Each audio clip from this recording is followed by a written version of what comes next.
최요한의 시사팬더 시간입니다. 오늘도 시사평론가 최요한 선생 스튜디오에 와 계십니다. 예, 어서 오세요. 예, 반갑습니다. 지구상의 모든 시사 새끈하게 팬다 끝까지 판다 시사팬더 최요한입니다. 예, 어제는 뭐 한 토론회 다녀오셨다고요? 예, 그 국회에서 대한민국 건국 관련된 대한민국 건국 70주년 기념 토론회가 있었어요. 이게 이제 말을 많았던 1948년을 건국으로 볼 것이냐, 헌법에 나와 있는 1919년을 건국으로 볼 것이냐 가지고 뜨겁게 토론이 있었는데요. 사실은 이미 학계에서는 1948년이 아니라 19년으로 정리가 됐거든요. 근데 이걸 다시 토론한다는 것이 창피했습니다. 그래서 지금 이야기할 건 아니고 제가 8.15 경건한 마음으로 8.15 해방 내일 해방절 지나고 나서 16일 날 여기에 대해서 정리해드리도록 하겠습니다. 예, 저희가 8.15 뭐 특집 방송이라도 하면은 거기서 하시면 좋겠는데. 글쎄 말입니다. 예, 내일은 저희도 쉽니다. 예. 생방송은. 예. 예. 아까 제가 오프닝에서 말씀드렸는데 문재인 대통령도 국민연금 얘기했어요. 네. 요즘 이 국민연금 얘기 왜 다시 화두가 되고 있는 거죠? 국민연금 재정계산위가 5년마다 한 번씩 열리는데 이걸 발표를 했거든요. 이번에 4차입니다. 3차는 2013년에 있었어요. 이거를 언론에서 좀 선정적으로 보도를 했어요. 이게 마치 공식 안건인 양. 예. 그러다 보니까 우리 국민들이 놀란 거죠. 제가 이 국민연금이 시끄럽게 되면서 지금 벌써 5번을 방송했어요. 예. 와, 엄청난 이제 열기입니다. 자, 우리 청취자 여러분, 특히 국민라디오 청취자 여러분 잘 들어보세요. 이게 이제 17일날 공청회를 엽니다. 그리고 9월에 보건복지부에서 공식적으로 어떻게 할 것인지 발표를 합니다. 그러니까 문재인 대통령이 어제 국민의 동의와 사회적 합의 없는 정부의 일방적인 국민연금 개편이 결코 없을 것이다 강조를 했어요. 예. 핵심은 3가지입니다. 예. 지금 보니까 국민연금 고갈 시기가 3에서 4년 빨라진다라고 보고 있는 겁니다. 예. 언제 시점으로 지금으로. 겁나는 얘기예요. 2060년에 예상했었는데 2057년 또는 56년 또는 58년 이게 빨라진다 이렇게 예측을 하고 있는 겁니다.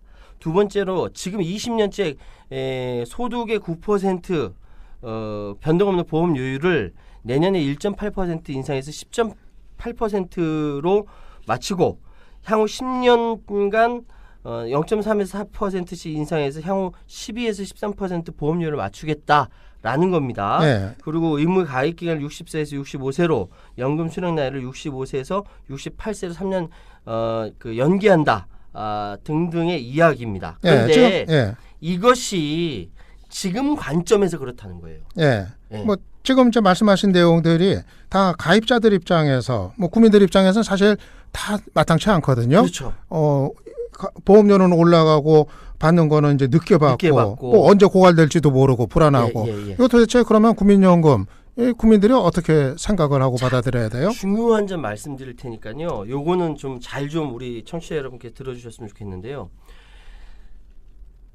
전 세계에서 국민연금만큼이나 연금보험으로 좋은 보험이 없습니다. 자, 납입을 하게 되면은 최소 1.9배에서 최고 2.5배까지 주는 보험이 없어요. 예. 사적 연금을 하도 광고에서 많이 떠들어대니까 좋은 줄 아는데 절대 아니고요. 공적 연금이 주가 되고 사적 연금, 그러니까 재벌 기업에서 하는 이거는 보조가 돼야 되는데 이게 우리나라 거꾸로 됐어. 공적 연금이 굉장히 그러니까 잘 돼 있는 편이에요. 근데 이게 보니까 아까 고갈된다라든지 겁나는 얘기잖아요. 보험료율이 올라간다든지 이런 얘기인데 이거 언제 기준으로 보냐면은 오늘 기준으로 봐서 2060년도에 고갈된다, 2057년도에 고갈된다로 얘기하는 거예요. 오늘 기준으로 10년 후에 봤을 때 이게 늘어날 수도 있고 더 줄어들 수도 있고 그런데 이거를 오늘 기준으로 얘기했다고 해서 다 그렇게 흥분할 건 아니라는 것이죠. 그리고 그래서 중요한 게 뭐냐면 예전부터 이야기했던 국민연금 개혁에 대한 사회적 대화가 필요하다. 사실 누군가는 고양이 목에 방울을 달아야 되는 상황이고 김대중, 노무현, 이명박, 박근혜 어느 정권도 고양이 목에 달지 못했습니다. 국민연금 개혁에 대한 이야기는 있어야 해요. 사회적 대화가 있어야 돼요. 그거는 또 국민들이 좀 인정하고 받아들이는 이런 좀 성숙한 태도도 필요한 거 아니에요? 그렇습니다. 그리고 국민연금의 스튜어드십 코드 도입은 더 강화해야 된다. 더 강화해야 되는데 지금 소위 해서 기업들이 재벌들이 브레이크 밟으면서 강화가 안 되고 있는 거예요. 이건 강화가 되어야 된다는 생각이 들고요. 그리고 좀 더 국민연금 제도를 뛰어넘는 새로운 사회보장 제도에 대한 정책 상상력이 필요하다. 예. 최근 논의가 확산되었던 그리고 캐나다나 핀란드가 도입했다가 지금 철회를 했는데 거기서 반면교사를 삼을 필요가 있죠. 기본소득제에 관련된 예. 고민이 좀 필요하다. 이계호 신임 농림부 장관이 여성 농업인에 대한 기본소득제 이야기했지 않습니까? 예. 이런 것들에 대한 사회적 확산이라든지 이런 것들에 대한 대화가 필요한 거예요. 가장 중요한 건 뭐냐면은 지금 이야기 나왔다고 해서 우리 국민 여러분들께서 흥분해서 이야기할 것이 아니다. 예. 그러니까 뭐 국민연금 뭐 폐지하자 뭐 이거는 좀 아니라는 얘기 아니에요. 결론적으로. 너무 흥분하는 거예요. 예. 그렇죠. 그건 아니라는 거죠. 국민연금 폐지하면 그 다음에 우리가 나중에 뭐 그 이상의 게 또 없다. 없습니다. 그죠? 실제로 없어요. 예. 예. 그리고 고 장재현 씨 관련한 뉴스 또 새로운 게 뭐 크게 뜬 게 있나요? 그렇습니다. 2009년 3월 7일 날 고 장재현 씨가 사망했는데요. 장 씨의 이 사망 전 1년치 통화 내역이 검찰청에서 보관하고 있다가 사라졌어요. 그래요? 누가 건드렸을까요? 예. 이거 요즘 드라마에 나오는 초능력 형사들이 나서서 이런 거 찾아줬으면 좋겠는데 예. 이 경찰 조사가 얼마나 형식적으로 진행되는지 아시겠죠? 자, 수사 기록이 자연 유실될 가능성이 있습니까? 없습니다. 예. 누군가 고의로 빼내지 않으면 없어질 수가 없어요. 자, 박진현 전 검사 지금 변호사인데요. 예. 지난 10일 대검찰청 진상조사단이 불려가 수사를 받았어요. 이 사람이 장씨 통화 내역은 수사의 기본이 되기 때문에 수사 당시 1년치를 조회해서 기록을 남겼다. 근데 그게 없어졌다. 이유는 모르겠다. 이렇게 얘기했어요. 이거 무슨 영화에 나오는 장면 그렇죠. 같아요. 예. 이게 누군가 분리하니까 이 수사 그 통화 내역을 빼낸 거겠죠. 예. 누군가가 누굴까요? 글쎄 말입니다. 그거 얘기하면은 명예훼손으로 걸리겠죠? 물론 그래서 얘기했는데 예. 저 말고 최현 선생님. 그렇죠. 예, 저 간땡이가 좀 작아가지고 예. 어쨌든 지금 이 통화 내용을 누가 빼냈는지 밝혀낼 경우 사건은 또 다른 파장으로 번질 가능성이 큽니다. 자, 뭐 이러저러한 이야기들은 있는데 이건 인터넷에 나왔으니까 찾아보시고 명예훼손은 저는 걸릴 생각이 없습니다. 예, 간이 작습니다. 예, 간이었습니다. 예. 어쨌든 다시 미국으로 빠질 가능성이 높아졌다라고 얘기하는데 참 황당한 이야기입니다. 예, 정말 이게 이제 현실이었다니 참 믿기질 않네요. 예. BMW 얘기도 요즘 뭐 연애를 하고 있는데 오늘 얘기할 게 또 있어요. 예. 이게 정부가 지금 결정 났는지 모르겠는데 당초 긴급 안전진단을 14일 오늘까지 하기로 했고 예. 진단받지 못한 차량 3만여 대가 더 남아 있습니다.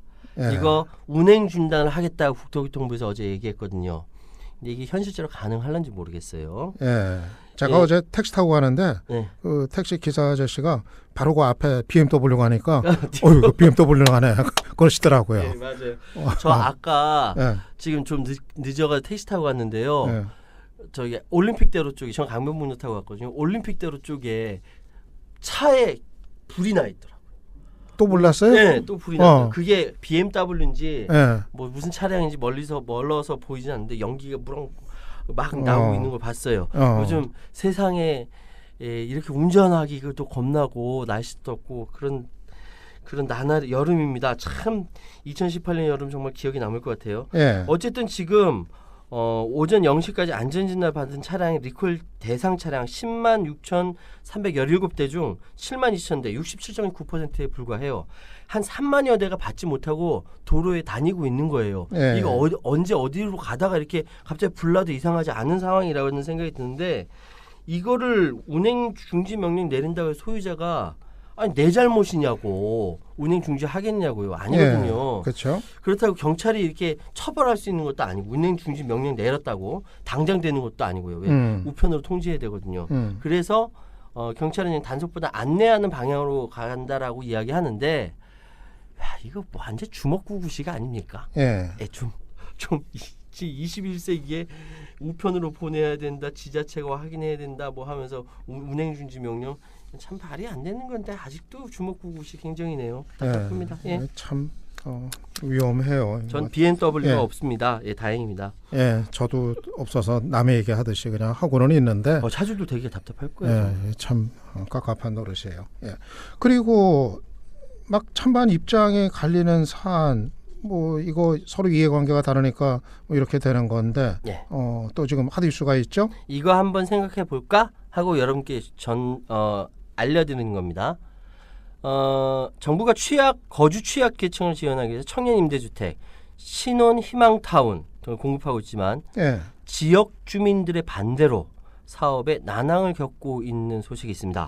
정부가 상당히 의욕적으로 내놨던 건데 공공성을 위해서 청년 임대주택과 신혼 희망타운 등을 공급하는 건 정부가 자기 역할을 하는 것이죠. 예. 예, 그런데 그거를 지역 주민들이 반대하는 겁니다. 대표적인 지역이요. 경기도 성남시 분당 서현동 주민들이 그리고 그 지역에 있는 분당 중앙교회가 예. 해당 지역 내에 있는 신혼 희망타운 조성 사업에 강하게 반발하고 있다라는 뉴스가 나왔어요. 왜 반대하는 거죠? 전 그 지역 주민들까지는 이해하는데 교회까지 나서서 진짜 교회가 희한하죠. 반대한다. 알아보니까 해당 지역에 LH 묻지마 분양 결사 저지 이렇게 현수막이 붙어 있어요. 예. 왜 그런가 보니까 이 분당 서현동에 소위 얘기해서 신혼 희망 타운을 조성하게 되면은 지역에 있는 이 집값이 떨어진다는 거예요. 그게 들어가면 왜 집값이 떨어지게 되나? 사실은 아닌데 소위 얘기해서 신혼 희망 타운이라는 그러니까 소위 소형 주택들이 많아져서 소형 떨어지는 주택과 건가? 이렇게 좀 이렇게 뭐라고 붙어있냐면 서현동은 분당의 자존심이다 이렇게 붙어 있었어요. 저도 서현동 잘 알아요. 그렇게 돼 있으면서 저 분당중앙교회가 반대하는 거 토지의 약 10%가량을 소유했는데 공영 개발이 되는 거니까 보상금이 적어서 자기들이 어디 모 병원과 모 대학에 기부한다고 약속을 못 지킨다. 그 말은 그렇게 하지만 사실은 자기 재산 줄어든다 이 얘기죠. 3천 가구 정도 공급할 예정인데 이렇게 반대하고 있다라고 하고요. 이뿐만 아니라 청년주택 여기는 영등포구와 강내구 송내동이라고 합니다. 60에서 80% 수준으로 저렴한 청년 임대주택을 공급하려고 했는데 지역에서 반대를 한대요. 집값 떨어진다고. 청년 임대주택을 5평짜리 임대아파트로 프레임을 짜는 겁니다. 이미지 하락한다. 뭐 이거죠. 임대 아파트. 이 느낌이 다르네. 청년 임대 주택 할 때하고 5평짜리 임대 아파트 다르죠. 이게 프레임 짝인데 그런데 실제로 이런 방금 말씀드린 신혼 희망 타운이나 청년 임대 주택이 들어가게 되면 집값이 떨어지냐? 그렇지 않다라는 거예요. 알아보니까 그 지역에 기반 시설이 늘고 상권이 확장되면서 오히려 주변 주택 가격에 긍정적인 영향을 미쳤다는 분석들이 나오고 있거든요. 이 분들은 뭔가 좀 착각을 하고 있는 거 아닌가라는 생각이 드는 거예요. 그리고 한 가지 섭섭한 것은 우리 사회가 다 함께 같이 살자가 아니라 나만 살자로 가는 것 같아서 대단히 섭섭합니다. 사실은 혹시 기억나십니까? 궁중족발 사건? 우리 방송에서 여러 번 다뤘어요. 저도 말씀드렸었는데 궁중족발 사건도 함께 같이 살자가 아니라 나만 잘 살자로 나온 결론이라는 생각이 들거든요. 지역 주민들의 그런 또 우려 이건 뭐 또 이제 전혀 무시할 건 아닌데 그러니까 잘못 생각하고 계시다는 거예요. 그러니까 그런 걸 이제 좀 아까 얘기처럼 좀 잘 설득을 하고 정말 뭐 이 지역이 오히려 좋아지는 거다.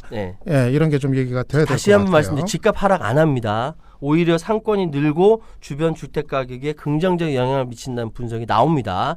오해하지 마시고요. 근데 이분들이 단순히 집값 하락 때문에 하는 것 같지는 않아요. 이렇게 고정화된 신분제 고착 이것까지 생각하는 것 같은데 알겠습니다. 저로서는 시사팬더 최연으로서는 짜증납니다. 근데 교회가 그러는 거는 참 좀 그래요. 주민들은 또 주민들 교회 얘기하고 절 얘기는 다음에 하죠. 그러세요.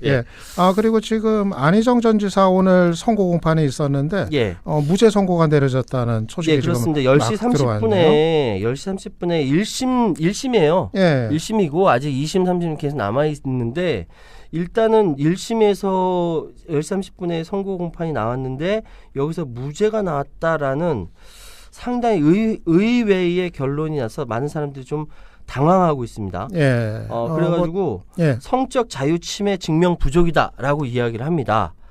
다시 한번요. 그러니까 다시 말씀드리면요. 그 용어. 성적 자유 침해를 했다라는 것이 증명이 부족하다는 거죠. 성적 자유를 침해했다는 증명이 부족하다. 예. 그 결론이 그렇게 되는 건데 사실 1심에서 좀 최대 쟁점이긴 했는데. 그렇죠. 그러니까 김지은 씨, 그러니까 비서실 김지은 씨 상대로 업무상 위력에 있는 간음 사회, 업무상 위력에 있는 추행 1회 등등등이었는데 이것이 성적 자유를 침해했다라는 증명이기엔 부족하다라는 결론이 났습니다. 예, 아무튼 뭐 1심 재판부는 뭐 그런 이제 결론을 내렸고요. 뭐 사회적 또 뭐 파장, 논란 이런 거는 또 뭐 계속 따르지 않겠나. 뭐 최종심까지 그렇게 또 이제 예상이 됩니다. 오늘 여기까지 듣는 거로 할게요. 또 여러 가지 말씀드릴 거 있는데요. 이거는 8월 16일 날 또 정리해서 다시 찾아뵙도록 하겠습니다. 우리는 항상 시간이 모자라요. 글쎄 말입니다. 그렇죠. 늘릴까요, 시간? 여러분 사랑해요. 시간 늘릴까요? 시간 늘려달라고 해주세요. 시간 늘려도 출연료는 안 올라가요, 더. 저는 뭐 국민 라디오 사랑하니까 우리 PD님 작가님 그리고 유창선 평론가님 사랑하니까. 사랑 가지고 사시는구나, 그냥. 사랑밖에 난 몰라. 여기까지 듣겠습니다. 오늘 감사했습니다. 감사합니다. 지금까지 최요한 시사평론가였습니다.